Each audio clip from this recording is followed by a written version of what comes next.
首先咧都好多謝316嘅弟兄姊妹啦，同埋阿張利芬咧俾個機會我喺度分享神嘅話語。咁不如我哋祈個禱先好冇？好。好，親愛主耶穌，好感謝你，好感謝你嘅帶領，求你嘅話語充滿我哋嘅心，知道咧點樣成為一個門徒，而唔係成為一個會眾。求你就聖靈充滿我哋，保守我哋，感謝你。以上禱告奉耶穌基督之名祈求。阿門。唔該晒。因為收得唔好啊。係啊，咁好開心啦！今日分享神嘅話語啦。咁今日嘅題目咧係門徒嘅代價。咁所揀嘅經文咧就係路加福音14章22至35節。如果大家有聖經嘅話咧，歡迎大家可以攞本聖經出嚟睇一睇，我諗會更加明白神嘅話語。喺呢段經文入邊咧，其實耶穌講咗作為佢嘅門徒要付上3個代價，而我哋今日就睇一睇要付上邊3個代價。好，喺14章25節入邊咧，其實就講緊。因為已經講緊一個好大嘅故事啦，講緊就係咧，其實耶穌啱啱喺法利賽人嘅屋企入邊咧食完飯行出嚟，咁而再追溯翻之前幾節嘅經文或者幾章嘅經文咧，其實就已經講緊咧耶穌咧已經咧去到傳道嘅中期啊。其實耶穌大概30歲出嚟傳道啦，咁而家已經傳咗年幾㗎啦嗰陣時啊。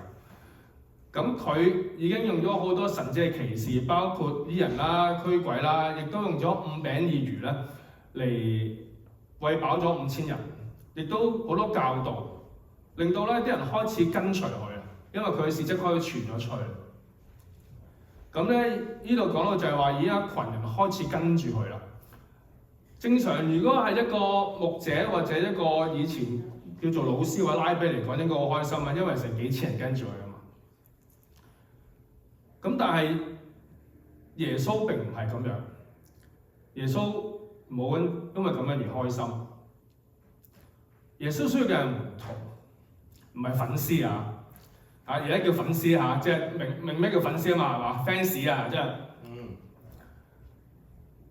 耶穌係需要門徒，唔係粉絲啊！呢個啱啱好滾熱辣，上網揾嘢啲相㗎嘛。粉絲係唔需要付代價嘅。但門徒需要大家有冇睇到電影啊？呢個電視電影啊，有冇睇到 The Chosen？ 大家可以試下睇下，即係不過佢基督教嘅故事導演嚟背景有啲唔同啦。不過我用呢張相嘅目的就係講緊門徒係跟隨耶穌。嗰啲粉絲咧係即係圍繞住耶穌喺度好開心嘅啫，因為佢哋覺得有着數。但門徒唔係。門徒係要跟隨耶穌，因為佢知道要付代價。如果再簡單啲講，耶穌係唔需要話好大量嘅，好大量人數啊，佢係重質不重量嘅。於是我哋喺25節見到佢講咗一段説話，亦都之後講緊第26節，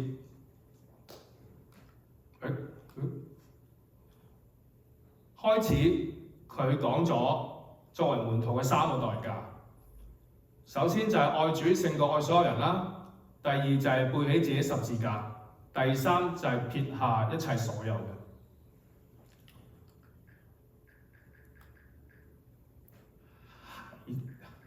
好，第一個代價咧就係14章26節啦。首先愛嘅係邊位咧？最愛是誰？大家有冇聽過呢首歌啊？林子祥嘅。我唔唱啦。喺經文入邊嚟講咧，無論什麼人到這裡來，若不愛我勝過愛自己的父母、妻子、兒女、兄弟姊妹，甚至自己的性命，就不能作我的門徒。呢度咧就唔好解錯經啊！即係唔係話咧信咗主之後咧就唔愛其他人淨愛耶穌一個，而係講緊要將個次序排喺邊一度。講緊我哋最愛嘅首位應該係耶穌基督。佢憑乜可以咁講咧？其實嗰陣時，如果你諗下，我哋翻開嗰陣時，耶穌點解可以咁有信心同你講？你要愛我多過愛其他人呢？因為佢已經開始準備進入耶路撒冷。如果講故事嘅話，就係佢已經準備為世人受死。佢有呢個信心，有呢個權柄同大家講，你要愛我多過愛其他人，因為佢係代表永恆，唔係話呢個世界唔愛，即係唔愛其他屋企人而成。父母要愛，因為父母賜予俾我哋生命。可能如果我長壽嘅話有100年嘅壽命，好感恩，要多謝父母。但係耶穌愛更加永恆，佢係希望我哋可以將我哋父母或者家人、弟兄姊妹同埋全部朋友可以帶來認識主耶穌基督，成為基督徒。我哋而家聚集喺度，完全唔係因為血緣關係，完全因為我哋唯一有一個救主喺度，亦都希望大家可以將多啲屋企人帶嚟呢度。耶穌就係咁樣叫我哋要就係第一個要付嘅代價就係呢度。我哋喺永恆同埋暫時嘅時候，大家會點揀呢？好，第二個代價，背起十字架。好多人咧都諗起而家嘅十字架嘅好榮耀啦，係嘛？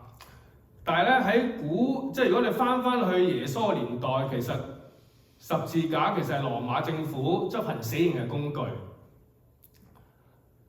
咁大家應該都有睇下聖經，都有機會或者睇過唔同嘅電影，都知道耶穌點樣背負十字架去被釘十字架時候嗰個過程啦。咁其實除咗佢之外，其實當時嘅犯人都係咁做。嗰啲十字架嘅目的或者原因，其實羅馬政府就係希望個犯人受辱，係冇人理佢，冇人理睬佢。但係點解調翻轉耶穌會叫大家背起呢個十字架？因為講緊就係個心智問題。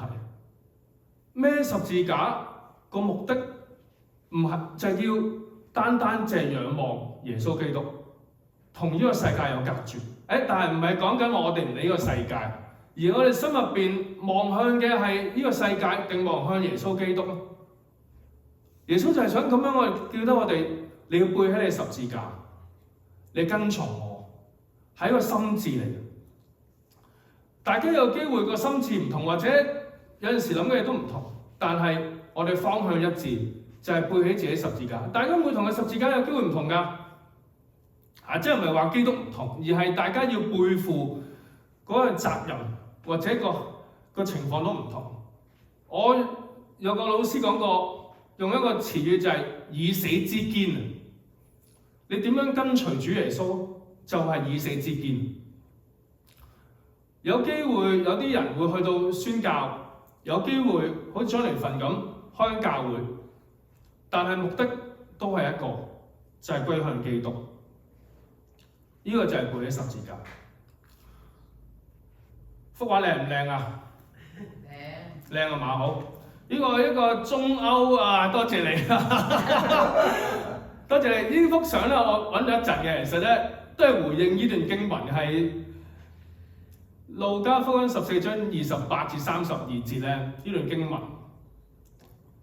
點解會咁講咧？因為第三個代價係撇下一切。不過喺撇下一切之前咧，耶穌喺度咧攝入咗呢段經文落嚟，講咗一段説話，分別就係一個起樓嘅故事啦，同埋一個王打仗嘅故事。而呢幅畫咧，就係中歐世紀一個著名畫家啦，我唔係好清楚個名啦，好難讀嗰啲名。畫咗呢幅畫出嚟，大家望見咧，其實真係好靚喎。不過有冇印象或者有冇諗到？見唔見咧？我唔知夠唔夠遠啦。見唔見咧？嗰個角落嗰度咧，有個人指咗上去上面啊！我呢度睇唔到啊！係啊，真係唔好意思。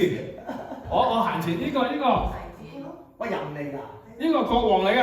見到國王。哇！佢成1/3個標定。佢上咗閣樓，指住上邊。點解咁講咧？佢指住嘅就係希望上帝見到。我係睇嗰個即係嗰啲即係藝術家評論嘅時候，點解我幅畫嘅時候咁樣寫？咁點解佢咁講咧？有啲神學家咧就認為咧，撇下所有一切咧，如果點解加插段經文咧？目的咧就係提醒大家嗱，你跟耶穌嘅時候咧，要計算下㗎，要計算下點解啊？嗱，起樓你唔夠錢起樓，咪出事咯，變咗爛尾樓係咪先？或者你咁講啊，我要打仗喎，打仗我唔夠人打，咁啊梗係求和啦。係嘛？咁你真係簡單啲，即係如果叫做有啲神學家認為嗱，呢段説話咧就係耶穌提醒大家嗱，你哋跟隨佢咧要計算清楚㗎，如果唔係會俾人笑㗎。不過咧，我又睇過另外一啲神學家又唔係咁諗，或者唔係咁講嘅。我會同意後者就係點講咧？係一個反諷嘅意味，因為呢段經文入邊咧，其實冇講過神。喺呢經文入邊冇講過神，佢冇出現過神，全部都係講人嘅。呢度係講緊耶穌一個反諷意味。你哋係一座樓，一定會計算清楚。如果唔係，你哋唔會起。就好似話你哋一個王打仗嘅時候，一定係計算咗兵力，唔夠打一定求和。不過呢度唔係咁講嘅，其實呢度係話耶穌話係你哋會咁做。當然包括我啦。如果我聽嘅時候就係、其實佢講緊咩咧？如果喺聖經入邊咧，通常講打仗都係屬靈戰爭嘅故事嚟嘅，都同屬靈有關嘅一個屬靈嘅戰爭。耶穌就話啦：哇！如果你哋咁啊，真係出事啦！我派你哋打仗，從來都唔係靠人多噶。喺舊嘅故事入邊，亦都冇講過話打仗一定靠人多先會贏，係靠著邊個？係靠著耶和華。呢度亦都係咁講，人係會計算，但係神係唔需要計算。佢要你跟隨佢，就係用呢兩個例子反諷翻你哋唔應該咁樣計算。咧，我問阿莊尼凡啦，你有呼召開教會，你有冇諗清楚先開㗎？你有冇計晒條數先㗎？你活得夠唔夠錢㗎？係咪？你夠唔夠人㗎？係咪先？數唔開啊！係啊，如果係人嘅話，就喂唔好開啦，喂大佬係嘛？搞唔掂喎，係咪先？一入不敷支喎，或者點喎，係咪先？喂唔好開啦，唔好開。有冇咯？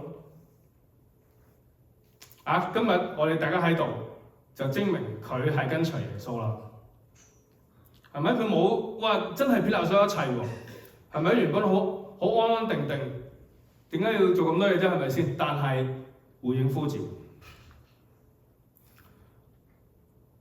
14章33節，耶穌最後一個代價提大家就係、你們無論什麼人，若不撇下一切所有的，就不能作我的門徒。大家撇下一切嘅嘢，可能有唔同嘅，包括時間啦、金錢啦、野心啦、夢想啦。大家最近有冇靈修啊？我見人頭嘅就時間都係一個自己嘅資源嚟㗎嘛，係嘛？但係有冇將呢個資源或者呢個主權交俾耶穌？我鼓勵大家其實每日都要靈修嘅，多啲親近主，15分鐘至30分鐘呢個時間，我相信都可以大家撥出嚟，將呢個主權俾耶穌基督嘅。我鼓勵大家每日都要靈修真係好重要。講咗咁耐，不如講我自己啦，好唔好？我叫 Alex 啦2014年咧，即係如果聽過我太太嘅分享都知道，就係見證分享就係講到就係佢帶我翻教會噶嘛，係嘛？咁2015年10月17號咧，我洗禮，見到有個張相中間紅色衫嗰個我啦，咁靚仔，係咪先？最靚仔過我啊嘛，咁左手邊阿 Ken 啦可能有啲弟兄姊妹都識阿 Ken 嘅，有啲就唔識啦。不過唔緊要，之後我哋喺海嗰度喺海灘嗰度做一個洗禮儀式，好過癮嘅即係成個浸咗落海㗎。咁係長話短説啦，係因為我老婆又我都係講。我哋翻去教會之後，我14年翻教會嘅，到過嚟之前我都係翻一間教會，就係翻一間叫基督教福音教細會啦。上年12月已經接咗㗎啦，間教會。家庭教會啦，大概維持喺40人至60人度啦。冇固定嘅敬拜場所㗎，即係呢度都好啦，呢度有個即係會址，我哋係冇個，我哋係租社區會堂啊嘛，就係一個非常開心嘅地方啦。咁點解我介紹埋我父母咧？我仔我老婆啊，一陣你哋就知啦。咁2019年社會運動之後啦，咁我突然間有個感動，即係講屬靈嘅話，我有個感動，我想讀神學。咁屬世咧，我就想離開香港去第二個地方生活啦。咁阿 Joyce 即係 Ken 個太太就鼓勵我讀神學。咁我真係冇錢嘅。咁我2020年咧我希望報讀神學嘅時候咧，就同神祈禱啦。如果我同神祈禱，如果我籌到第一筆經費咧，得一筆嘅啫，我就報讀神學啦。點知咧，經過2年時間咧，我真係籌到筆錢啦。咁所以7月決定，即係2022年係點解2年咧？就係因為儲錢啊嘛。2022年7月咧，我就開始報讀神學。不過咧，開始咧，門徒嘅代價就開始嚟。應該話以往都一直知道呢個道理，但係咧個挑戰開始嚟，係對我啫。神從來冇挑戰，係一個唔同代價挑戰，就係開始同死亡有啲關係。點解咁講咧？2022年10月，我大伯過咗身。我都講一講啦。我獨生子嘅，我太太都係獨生女嚟嘅。一粒孫啦。其實好簡單嘅屋企嘅生活嘅。但係我大伯嗰邊咧我有4個堂家姐，一個堂大佬，即係嗰邊係大家庭、大家族，我嗰邊係小家族。但係大伯都其實同我哋都關係好密切嘅，即係除咗平時食飯之外咧，有陣時都會出嚟飲下茶食。亦都咁講，大伯個身對我父母影響更加大。幾個月之後咧，我嫲嫲過咗身。哎呀，仲不得止啊！喺我嫲嫲過咗身，冇耐咧，我嗰日返緊工，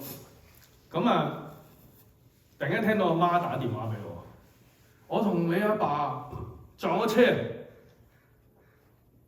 你阿爸成身血。哇！真實嘅故事啊！跟住我半個鐘咧係打唔返俾我媽，佢收咗線之後，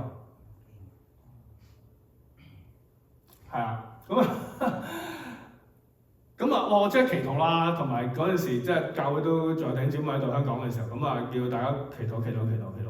半個鐘之後咧就通返電話啦，佢話你阿爸醒咗啦，啲血唔係你老豆嘅，係我都拗到頭都白。佢話係係我哋前排有個撞崩晒啲牙，啲血噴晒出嚟，搞到你阿爸件衫濕晒啊，啲血啊成啊咁喎。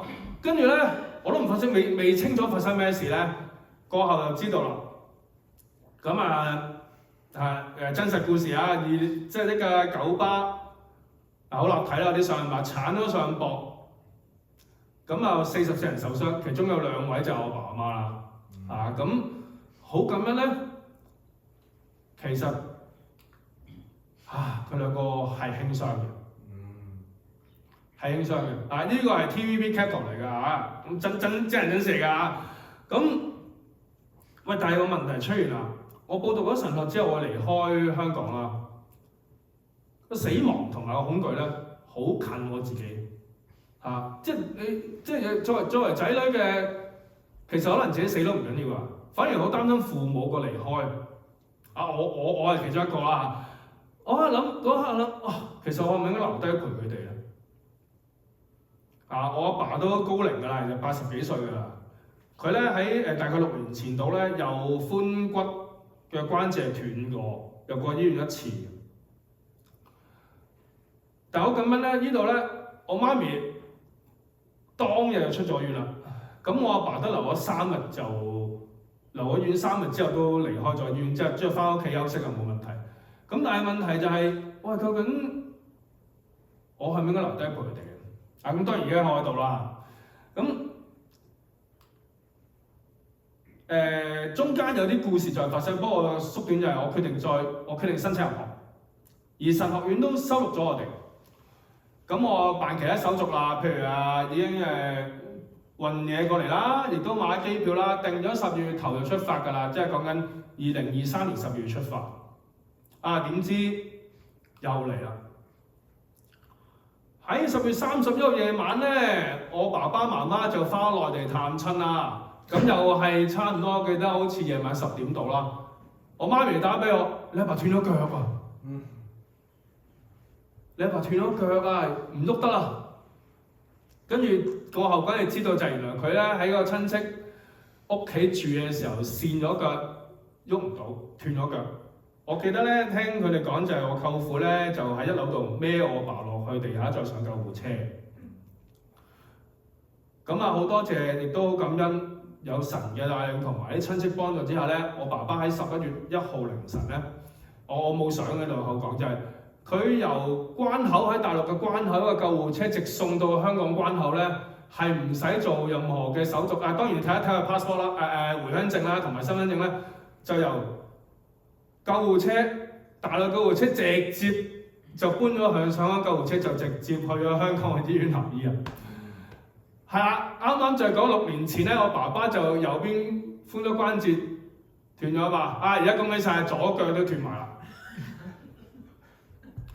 咁我好記得嘅，我嗰個凌晨去到醫院咧，我望住阿爸，咁啊其實都好無言咧，因為我都好擔心佢。咁醫生同我講，我髖骨關節斷咗，因為年紀大咧，正常咧都唔好意思啊，要等3個月，即係手術嗱。首先唔知手術成唔成功先啦。咁不過香港嗰陣時醫療都 OK 嘅。咁但係佢話，如果你正常咧，至少3個月你先行到。甚至分分鐘，如果更 worse 嘅 case 係，即係更差嘅 case 係要等半年你先出到院嘅。問題嚟啦！如果係你會去定係留咧？當然我喺度啦，依家可能咁，但係係啦，大家去定留咧嚇？咁喺我阿爸出咗事留緊院做手術嗰段期間或者嗰段前後咧，我正正就係聽到段經文。我嗰陣時返咗教會，個牧者係唔識我嘅，因為我哋個教會個牧者已經嚟咗呢度啦。咁佢就請一啲客席嘅牧者講道啦。佢一嚟劈頭就講一句説話，跟住我真係好感動，我真係喊。個牧者都唔知咩事啊！嗰陣時咧見到哇咁無端啲弟兄咁啊喊咧，講兩句説話就真係唔知嗰日就好感動。我知道神係呼召緊我，佢係同我講究竟你愛嘅次序係邊個咧？就好似頭先我講緊代價第一個嘅時候講啊，你將呢個愛呢個次序排喺邊個位置？你係應該愛我先噶嘛？我唔係叫你唔愛父母，但係你應該愛我先。你同我祈個禱，我呼召你過嚟讀神學，而我亦都應許你父母係會安全。所以我決心出發啦！喺2023年12月咧，即係如期咧，我就出發啦嚇。咁我阿爸出咗院啦，即係我感謝主，我感恩就係咧，所以成功咗。咁佢康復咗大概1個月，真係1個月前後到咧，佢就出到院啦。咁醫生都屙嘴嘅嗰陣時，正常嘅情況之下，因為佢都話保守估佢3個月先出到院。咁好感恩啦。個故事未完，一陣再講啊。好。最後我哋講一講咧14章34至35節鹽嘅比喻，點解會講埋呢段咧？其實我諗咗好耐，其實完就算啦。但係作為門徒，大家知唔知嗰陣時喺耶穌嘅年代，鹽除咗調味之外係用嚟做啲咩㗎？殺菌。仲有咧？防腐。係啦，冇錯啦，就係防腐啦，我都寫咗出嚟。鹹魚冇錯啊，講得好。呢度有冇得食㗎？呢度都有㗎嘛？鹹魚有嘅，即係我都好中意食鹹魚啊！煎定係蒸好啲㗎？蒸好啲係咪？好，多謝你。煎係咪？係啦，咁咧嗰陣時喺耶穌年代咧，其實鹽咧係真係好容易冇咗味道嘅。同而家唔同，而家啲精製鹽嚟㗎嘛。嗰陣時係採礦出嚟嘅鹽咧，未必咁易可以保存到嗰種鹹味啊。咁所以咧。其實聖經都有講嘅，一啲失去咗鹽失去咗鹹味嘅鹽咧，其實會攞嚟鋪路嘅。即係抌去邊都冇用嘅。你如果睇翻經文嘅話，知道咧，即係抌去糞堆都冇用嘅，因為真係冇用嘅，唯獨就嚟鋪路俾人踩嘅啫。而呢度就係講緊，即係耶穌提醒我哋，作為門徒係應該有影響力嘅喺呢個世界，而唔係鋪喺條路度俾人踩嘅。呢度亦都提醒我，或者提醒大家就係、你背起十字架嘅時候，亦都係一個門徒嘅生命見證。千祈唔好咧做地上路嘅鹽，係要為呢個世界調味嘅。所以我最後提醒大家，有意可聽啊，就應當聽，好重要嘅。如果總結嚟講，我想問下大家，挑戰大家願唔願意為主咧付上呢個代價咧？願意。多謝你啊！你都願意啊？我都願意，係啊！我諗大家願意，大家笑笑係咪先？嗱，我希望大家咧，真係唔好做頭先我幅相啊，就係咧，千祈唔好做淨係做粉絲啊，係要做門徒啊！所以咧，大家唔係淨係信耶穌嘅，信耶穌係會得好處嘅，係啊！但係咧，係要做一個跟耶穌嘅門徒，知道未啊？咁大家。不過成日話付代價，好似好沉重喎，好辛苦喎，係㗎。不過雖然要付代價，但係主嘅恩典夠用嘅，係啦。喺我即係12月飛完冇耐之後，我爸完全康復，仲行得翻添，行得好好添依幅咧就係咧講佢哋去食自助餐，同我伯娘嗰邊嘅親戚之後大伯咁想食自助餐。你就諗到你背負代價嘅時候，神另一邊嘅恩典都係豐盛。